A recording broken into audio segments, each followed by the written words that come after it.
السلام علیکم ورحمۃ اللہ وبرکاتہ۔ حاضر خدمت ہے آپ کے لیے آج کی کہانی، جس کا عنوان ہے تانگے والے کی لڑکی۔ جب میری ماں کی دوسری شادی ہو رہی تھی میں بہت روئی تھی۔ گرچہ اس وقت میں چھوٹی سی تھی، لیکن مجھے یاد تھا کہ میرے سکے والد کے ساتھ کیا ہوا تھا۔ ہوا یوں کہ ایک روز اپنی زمینوں پر گئے تو کسی دشمن نے ان کو گولی مار دی اور وہ موقع پر ہی ختم ہو گئے۔ میری ماں کا راج لٹ گیا اور میں یتیم ہو گئی۔ باپ زندہ ہو تو سبھی اس کی اولاد کا چاؤ کرتے ہیں، اب خاندان والے کیا چاہ کیا کرتے، وہ مجھے منحوس کہتے۔ 5 برس کی عمر میں زمانے کی ٹھکروں میں آ گئی۔ سچ ہے، یتیم کا اللہ کے سوا کوئی نہیں ہوتا۔ علی پور میں میرے باپ کی زمینیں تھیں، مگر ان کے بعد ستیلے چچا نے زمین پر قبضہ کر لیا۔ وہ اور ان کے سپوت ہمارے خون کے پیاسے ہو گئے۔ جب ان لوگوں نے جینا دوبل کر دیا تو خالہ نے ماں کی دوسری شادی اپنے دیور اللہ بخش کے ساتھ کرا دی تاکہ گاؤں والے ہم کو سکون سے رہنے دیں۔ جب میں نے 5 جماعتیں پڑھ لیں تو اماں نے مزید پڑھانے کی بجائے مجھ کو گھر کے کاموں میں لگا دیا۔ بدقسمتی سے جس شخص کے ساتھ ماں کی دوسری شادی ہوئی وہ مستقل مزاج نہ تھا، کبھی کماتا اور کبھی دنوں بیکار گھر میں بیٹھا رہتا۔ اس طرح گزارا مشکل ہو گیا اور گھر کا سکون بھی مالی پریشانی کے سبب جاتا رہا۔ روز کے فاقوں سے تنگ آ کر ماں مجھے لے ماموں کے پاس ان کے گاؤں چلی گئی۔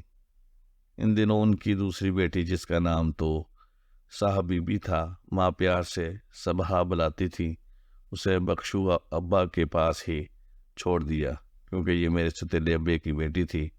ماموں کے گھر ہم کو کسی نے بے سکون نہیں کیا۔ 2 وقت کی روٹی بھی مل جاتی تھی، لیکن صبا بہت یاد آتی تھی۔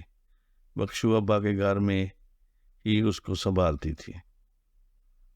صبا نے ابا کو بہت تنگ کیا اور رو رو کر بیمار پڑ گئی۔ تبھی ابا نے ہم کو ڈھونڈنے میں کوئی کسر نہ چھوڑی، بالآخر ہمارا سراغ پا لیا۔ ابا نے میری امی سے بہت معافیاں مانگی اور وعدہ کیا کہ اب وہ ضرور کوئی نہ کوئی کام کریں گے اور گھر میں بیکار نہیں بیٹھیں گے۔ ابا بخشو کوئی کام نہ جانتے تھے، پڑھے لکھے بھی نہ تھے۔ مجبوراً انہوں نے تانگا چلانا شروع کر دیا اور میں ایک تانگے والے کی بیٹی کہلانے لگی، حالانکہ میرے حقیقی والد زمیندار تھے اور میری ماں نے ان کے گھر زمینداری کا عیش دیکھا تھا۔ لیکن اب تو ہمارے برے دن آ چکے تھے۔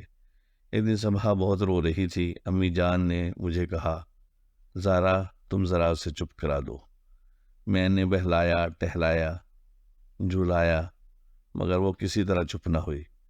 میں بھی بچی تھی، غصہ آ گیا تو اسے چارپائی پر پٹک دیا۔ ان دنوں میری عمر 11 برس تھی۔ آج کل اتنی عمر کی لڑکیاں باشعور ہوتی ہیں، لیکن ہمارے زمانے میں بچے سادہ و معصوم ہوتے تھے۔ مجھے بھی اتنی سمجھ نہ تھی۔ ماں نے برا بھلا کہا، دوبارہ حکم دیا کہ منڈی کو اٹھاؤ اور چپ کراؤ، لیکن میں نے ان کے حکم کی تعمیل نہ کی۔ اس پر ماں مجھے بد دعائیں دینے لگی اور گھر سے باہر دھکے دے کر دروازہ بند کر دیا۔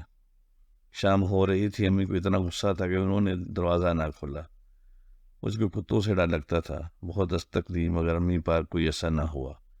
میں نے یقین کر لیا کہ اب ساری رات باہر ہی گزارنی ہے۔ یہ سوچ کر بخشو ابا کے تانگے ہی میں چھپ گئی اور روتے روتے سو گئی۔ جہاں ہم رہتے تھے اس گلی کے بہت سے لڑکے ٹیوشن پڑھنے جاتے تھے۔ شام کو جب وہ ٹیوشن پڑھ کر گھروں کو لوٹے، انہوں نے دیکھا کہ ایک بچی تانگے میں سو رہی ہے اور اس کے رخساروں پر آنسوؤں کی لکیریں پڑی ہوئی ہیں۔ ان میں ایک لڑکا حمزہ تھا۔ وہ ایک بڑے زمیندار کا بیٹا اور امیر خاندان سے تھا۔ حمزہ جب مجھے بے خودی کی عالم میں تانگے میں پڑا دیکھا تو اسے ترس آ گیا۔ اس نے مجھے جگایا اور کہنے لگا، زارا اٹھو، گھر جاؤ، شاید تم کھیلتے کھیلتے تانگے میں سو گئی تھی۔ میں اٹھ نہیں رہی تھی۔ اٹھو بھی زارا، اس نے مجھ کو جھنجھوڑا، رات کا وقت ہے، تمہارے ماں باپ پریشان ہو گئے۔ میں جاگی تو یاد آیا ماں نے دھکا دے کر مجھے گھر سے نکالا تھا، تبھی پریشان ہو گئی اور رونے لگی۔ حمزہ نے پوچھا، کیا تمہاری ماں نے مارا ہے؟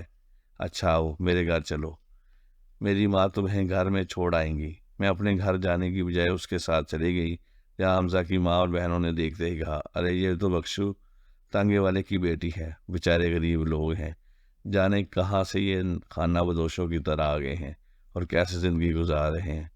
میرا نازک سا دل تو پہلے ہی زخمی تھا، یہ الفاظ سنتے ہی چھلنی ہو گیا۔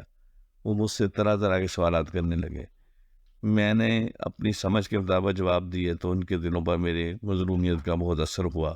حمزہ اور اس کی ماں میرے ساتھ گھر آئے اور امی کے حوالے کیا۔ حمزہ کی ماں نے امی کو ہدایت بھی کی کہ آئندہ اس بچی کو مارنا اور نہ شام کے وقت گھر سے نکالنا۔ لڑکی ذات ہے، اس طرح بچیاں برے حادثے کا شکار بھی ہو سکتی ہیں۔ لیکن میری ماں کو کب اتنی سمجھ تھی، وہ پڑھی لکھی ہوتی تو نہ حالات کی چکی کا ایندھن بنی ہوئی تھی، لہٰذا اپنی بیٹیوں سے بھی تنگ تھی۔ ان دنوں ماں بہت چڑچڑی ہو گئی تھی اور میں ان کے سلوک سے دکھی رہتی تھی۔ اب مجھے ایک پل یہاں چین نہ تھا۔ اکیلے میں گھبراتی، جب ماں سبزی توڑنے کھیتوں میں جاتی اور ابا تانگا لے کر نکل جاتے تو میں سبہار کو لے کر حمزہ کے گھر آ جاتی۔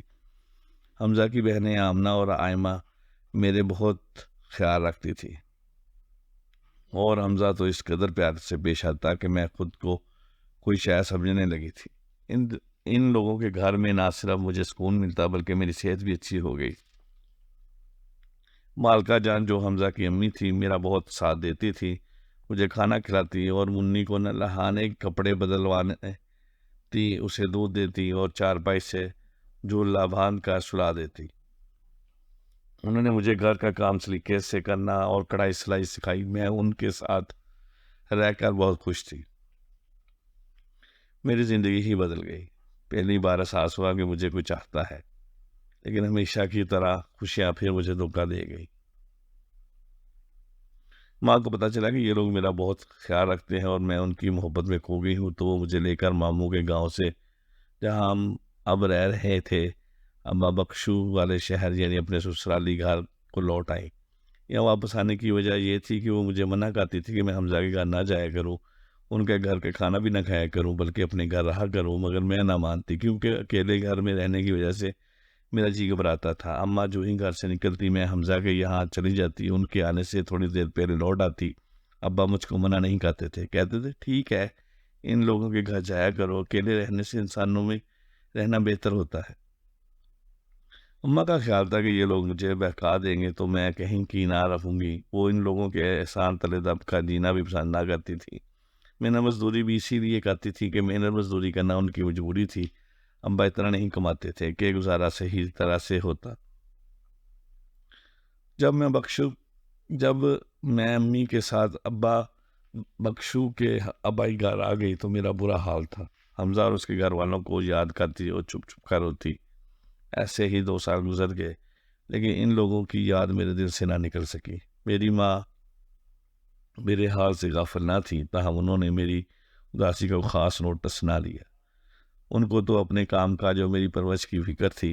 میرا ہی ایسا حال نہ تھا کہ حمزہ بھی میری خاطر پریشان تھا۔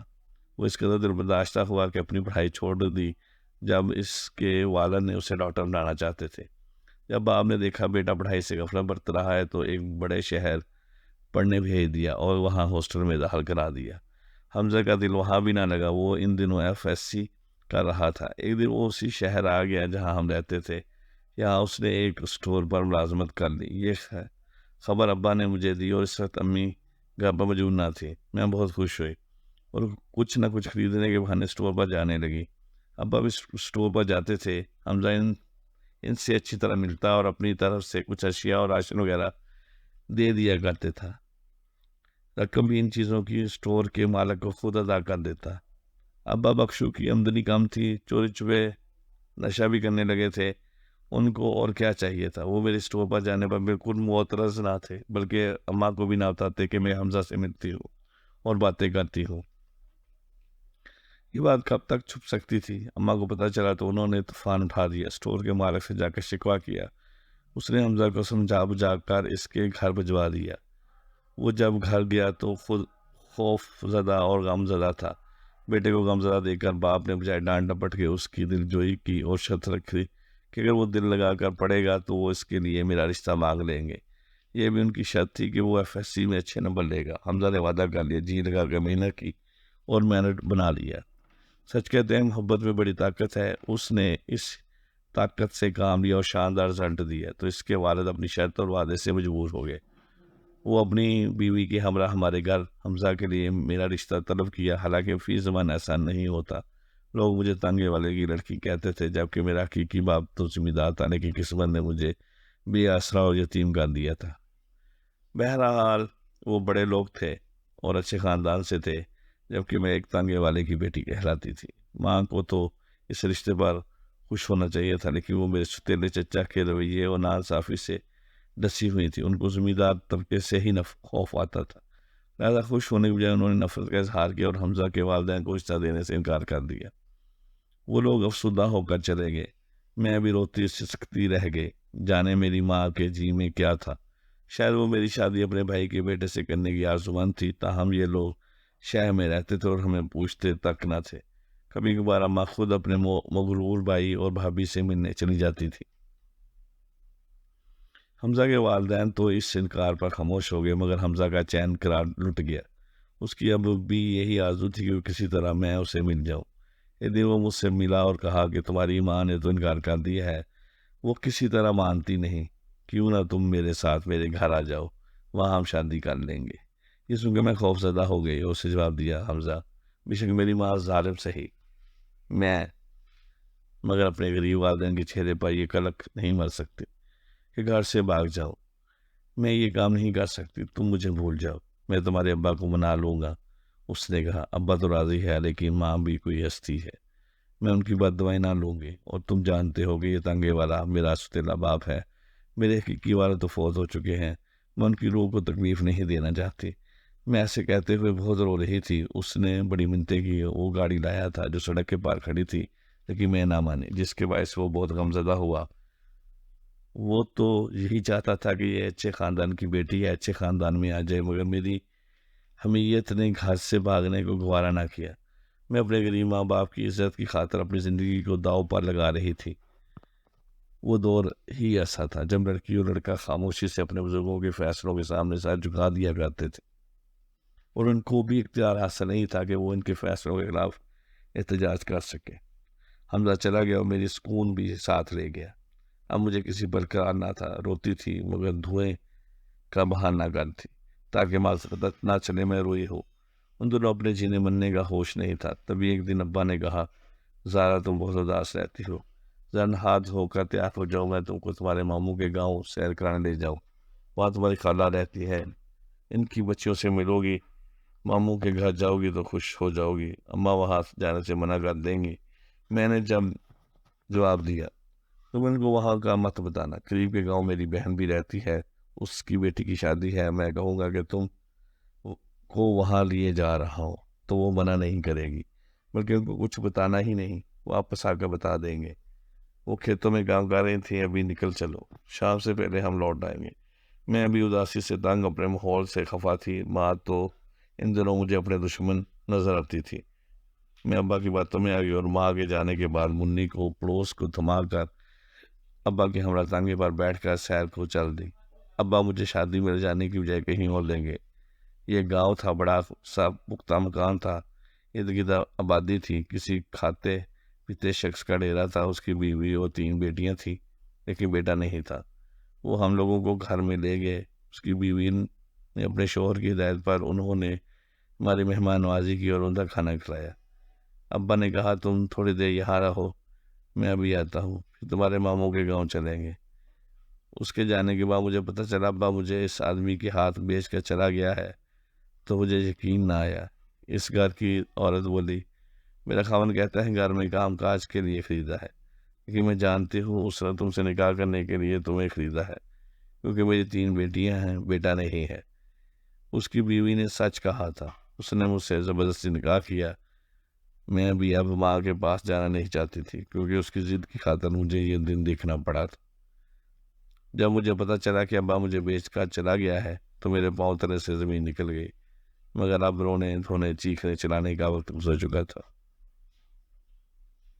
جس شخص نے نکاح نامے پر میرے دستخط لیے، اس نے بتایا کہ تمہارے والد بہت قرض چڑھ گیا تھا، قرض دار اس کو دھمکیاں دیتے تھے، تبھی وہ تم کو بیچ گیا ہے۔ اب وہ تمہاری ماں کو جا کر یہی بتائے گا کہ تم کسی کے ساتھ چلی گئی ہو، تم کو اب یہیں رہنا ہے، مگر میں اور میری بیوی تم کو عزت سے رکھیں گے، بشرطیکہ کہ تم جھگڑا نہ کرو اور ہمارے ساتھ صلح سکون سے رہو، تم کو یہاں کوئی تکلیف نہ ہوگی۔ اب میں جاتی تو کہاں، میں تو ان لوگوں کی قید میں تھی، ان کے کسی حکم سے انحراف نہ کر سکتی تھی۔ جانے ابا نے میری ماں کو میرے بارے میں کیا کہا، جانے ماں پر کیا گزری، مجھے خبر نہ تھی، میں جاننا نہ چاہتی تھی۔ ماں اور باپ اب میرے لیے بے معنی تھے۔ سوتن سمجھدار تھی، وہ اپنے شوہر کی فرمانبردار تھی، اور اس کی لڑکیاں بھی، انہوں نے مجھے پیار دیا۔ سوتن نے بڑی بہن کی طرح خیال رکھا، اس کی لڑکیاں میرے آرام کا خیال رکھتی تھی، وہ کہتی تھی ہم کو تو بس بھائی چاہیے، کیونکہ ہماری ماں کسی پریشن کے سبب بچے کو جنم نہیں دے سکتے، ہم چاہتے ہیں کہ ہمارا کوئی بھائی اور وارث ہو۔ ابا نے ہی ایک دن حمزہ کو بتایا کہ میں کہاں ہوں، وہ بیچارہ تو یہ سن کر بکھرا ہی گیا کہ میں ایک ادھیڑ عمر اور دل کی مریض شخص کی ملکیت ہو چکی ہوں۔ اسے یقین نہ آتا تھا۔ وہ ناراض کے عالم میں گاؤں کے کچھ معزز لوگوں کو اکٹھا کر کے میرے خاوند کے ڈیرے پر آیا، لیکن جب اسے پتہ چلا کہ میں اس کی منقوہ ہو چکی ہوں تو وہ واپس چلا گیا۔ میں ادھر روتی اور پچھتاتی تھی، اے کاش حمزہ کے ساتھ ہی بھاگ کر اس کے گھر چلی جاتی تو وہ اس کے ساتھ شادی ہو جاتی۔ جس تیلے باپ کی لاج رکھی اس نے کیا کیا۔ حمزہ کے ڈیرے پر آمد کے بعد میرا شوہر بہت شکی مزاج ہو گیا۔ میری بیوی سے کہتا اس پر کڑی نظر رکھو، مگر وہ عورت اعلیٰ مزاج کی تھی، مجھے یہ کچھ نہ کہتی۔ میرا جی گھبراتا تو محلے میں اپنے ملنے والوں کے گھر میں بھی لے جاتی تاکہ میرا جی بہلا رہے۔ وہ کہتی یہ بھی بیچاری انسان ہے، کسی کی بچی ہے، اس پر ظلم کرنا ٹھیک نہیں۔ وہ شوہر کو سمجھاتی کہ یہ ایک اچھی لڑکی ہے، نیک دل ہے، اس پر کبھی شک مت کرنا۔ ہمارے اسی محلے میں حمزہ کی ایک کزن دلشاد بھی رہتی تھی۔ حمزہ نے اپنی داستان غم اسے سنائی۔ اس نے آ کر مجھے بتایا کہ حمزہ تم سے ملنے آیا ہے۔ وہ بہانے سے مجھے اپنے گھر لے گئی، مجھے دیکھ کر وہ رو پڑا، میں بھی رونے لگی۔ جب میں نے بتایا کہ اس باپ نے مجھے بیچا ہے تو وہ یہ سن کر پاگل سا ہو گیا اور اپنے بال نوچنے لگا۔ اس نے ایک مرتبہ پھر مجھے یہاں سے بھاگ جانے کا مشورہ دیا کہ تمہارے ساتھ زبردستی میں دھوکا ہوا ہے، یہ شادی درست نہیں، ہم عدالت سے رجوع کریں گے۔ جب اس نے یہ بات کہی تو میں گہری سوچ میں ڈوب گئی۔ جب میری ماں کی دوسری شادی ہو رہی تھی اور میں اپنے حقیقی باپ کو یاد کر کے رو رہی تھی، اس سوچ میں گم ہو گئی ہو، جواب کیوں نہیں دیتی؟ حمزہ نے مجھے جھنجھوڑا، مگر میں خاموش تھی۔ میں امید سے تھی، اس کو کیسے کہہ دیتی کہ تمہارے ساتھ چلتی ہو۔ میرے اور حمزہ کے بہت سے خواب تھے، مگر اب کچھ امیدیں میں نے اپنے ہونے والے بچے سے وابستہ کر لی تھی۔ حمزہ مجھ سے لاکھ محبت کرتا، لیکن وہ کسی اور بچے کے باپ اور کے بچے سے تو پیار نہیں کر سکتا تھا جو کوئی سگا باپ اپنے بچے سے کر سکتا ہے۔ تبھی میں نے یہ جانا کہ ایک شادی شدہ اور بچے والی عورت شوہر کے گھر سے بھاگے تو ساری زندگی زمانہ اسے باغی ہوئی عورت ہی کہے گا، اور یہ بات ان کی اولاد کے لیے ایک تانا بن جائے گی۔ اب جو کچھ خدا نے مقدر میں لکھ دیا تھا مجھے مل گیا تھا۔ یہی سوچ کر حمزہ سے کہا مجھے عدالت تک مت لے جاؤ، میں اب تمہارے ساتھ جانے کے لائق نہیں ہوں۔ یہ سن کر اس کے دل کو ٹھیس لگی، وہ بات دل ہو کر چلا گیا۔ اس کے والد نے سمجھا جا کر اسے پڑھنے کے لیے لاہور بھجوا دیا۔ وقت گزرتا گیا، میں نے نئے حالات سے رفتہ رفتہ سمجھوتا کر لیا، کیونکہ اب ایک بچی کی ماں بن چکی تھی۔ میرے شوہر کی قسمت میں بھی لڑکا نہیں تھا، سو اس بار میرے وطن سے بھی لڑکی نے جنم لیا۔ یوں اس کی 4 بیٹیاں ہوئی۔ ایسے ہی بہت سے برس بیت گئے۔ حمزہ نے پڑھائی مکمل کر لی، اعلیٰ تعلیم خاطر بیرون ملک چلا گیا۔ حمزہ کی جانے کا مجھے دکھ تھا، کیونکہ اس کی کزن دلشاد سے اس کے بارے میں خبریں ملتی رہتی تھی۔ وقت گہرے زخم بھی منتحل کر دیتا ہے، اور شادی شدہ عورت تو پھر گھرداری اور بچوں کی گہما گہمی میں سب کچھ بھول جاتی ہے۔ اسے بس اتنا ہی یاد رہ جاتا ہے کہ اس کا سب تو بڑا دل کبھی کسی کو چاہتا تھا، کبھی کسی کے ساتھ گھر بسانے کے خواب دیکھے تھے۔ مرد مگر اپنی محبت کو شاید نہیں بلا پاتے۔ اگر مرد کو کسی لڑکی کے ساتھ سچی محبت ہو جائے تو وہ خود مختار ہوتا ہے، پھر شادی کرے یا نہ کرے۔ حمزہ بھی شادی نہ چاہتا تھا، لیکن اس کی والدہ نے رو رو کر اس کی شادی کروا دی۔ اس کی بیوی حسین و جمیل تھی، مگر میری یاد اور میرا ذکر اس کے شیخ حیات کی روح کو چلا دیتی تھی۔ دونوں میاں بیوی میں نہ بن سکی اور طلاق ہو گئی۔ میری شادی کو 15 برس بیت چکے تھے۔ ایک دن اپنی سب سے چھوٹی بیٹی کو لے کر شہر کے ایک ڈاکٹر کے پاس گئی۔ یہ نیا ڈاکٹر بیرون ملک سے پڑھ کر آیا تھا۔ ڈاکٹر کو دیکھا تو چونک گئے، گھبرا کر نقاب ڈال دیا۔ باری آنے پر بیٹی کو دکھایا، میری سانسیں بے ترتیب ہو رہی تھی۔ وہ بھی میری آواز سن کر گمسم تھا۔ میں ساری رات نہ سو سکی، اتنے سالوں بعد اسے دیکھا تو بیٹی کی بیمار یہ بتانا ہی بھول گئی۔ اس نے اچھی طرح چیک اپ کیا، میرا خیال تھا وہ بلا چکا ہے، لیکن جو ہی اٹھنے کو ہوئی تو اس کی آواز میرے کانوں میں پڑی اور قدم تھام کے اس نے کہا، زارا تم چاہے جتنے نقاب اوڑھ لو، میں تم کو پہچان لوں گا۔ پہچان کی خوشبو کبھی نہیں مرتی۔ میں نے تمہاری موجودگی اسی وقت محسوس کر لی تھی جب پہلے دن تم یہاں قدم رکھا تھا۔ اچانک جیسے وقت تھم گیا، چلتی ہوئی سوئیاں رک گئیں، بس دونوں طرف خاموشی تھی۔ جانے کتنا وقت بیت گیا پتہ ہی نہیں چلا۔ مدتوں بعد وہ بچھڑے ہوئے ملے تھے، آج بھی جیسے حمزہ کو میرا انتظار تھا۔ حمزہ کی شادی اس کے والد نے قسم دے کر کروائی تھی کہ کیونکہ وہ بستر مرگ پر تھے۔ اس کی 2 بیٹیاں اور ایک بیٹے تھے۔ میری بھی 2 بیٹیاں اور ایک بیٹا تھا۔ اتنا وقت گزر جانے کے باوجود اس کے دل کے دروازے میرے لیے کھلے ہوئے تھے۔ میں خود بھی چلتے چلتے تھک چکی تھی۔ شوہر کا انتقال ہو گیا تھا، میں سسرالی رشتے داروں کے رحم و کرم پر جی رہی تھی۔ میرے 3 بچے تھے، دکھوں کے وہ تلے دبی گیلی لکڑیوں کی طرح سلگ رہی تھی۔ اپنی بیوگی کو سنبھالنے والے بیٹیوں کی فکر سے گل جاتی تھی۔ میرے حالات جان کر آج پھر حمزہ نے کہا، تم کو میری ضرورت ہے اور اللہ تعالیٰ مجھے اتنا دیا ہے کہ اگر تم چاہو تو میں تم کو اور تمہارے بچوں کو اپنا آ سکتا ہوں۔ میں نے جواب دیا، بچیاں ان کے چچا اور دادا مجھے نہیں دیں گے، میں کیسے اپنے بیٹیوں سے منہ موڑ سکتے ہیں؟ ان کے سروں پر باپ کا سایہ نہیں ہے، ماں بھی نہ رہے تو کس حال میں جئیں گی؟ اب جہاں ہو وہیں ٹھیک ہے۔ بڑھاپے کی دہلیز پر قدم رکھ چکی ہوں، تمہارا گھر بسا ہوا ہے، میں اس میں انتشار نہیں پھیلانا چاہتی۔ ایک بار میں نے حمزہ کی محبت کو ٹھہرایا، ماں کی عزت کی خاطر، دوسری مرتبہ اپنے شوہر کی عزت کی خاطر اور تیسری مرتبہ اپنی بیٹیوں کی خاطر، جن کے مستقبل کو میں کسی حرکت یا اقدام سے تانا نہیں بنانا چاہتی تھی۔ میں الٹے قدموں وہاں سے پلٹ آئی، گھر آ کر دل کھول کے روئی تھی، کاش وہ مجھے زندگی کے اس موڑ پر دوبارہ نہ ملتا۔ حمزہ کے خیال میں بے وفا ہوں، میں نے اس سے محبت ہی نہیں کی تھی۔ کیسے اسے بتاتی کہ ایک مشرق کی عورت کی مجبوریاں کیا ہوتی ہیں، کبھی ماں باپ کے لیے، کبھی شوہر اور کبھی اولاد کے لیے اسے سب کچھ قربان کرنا۔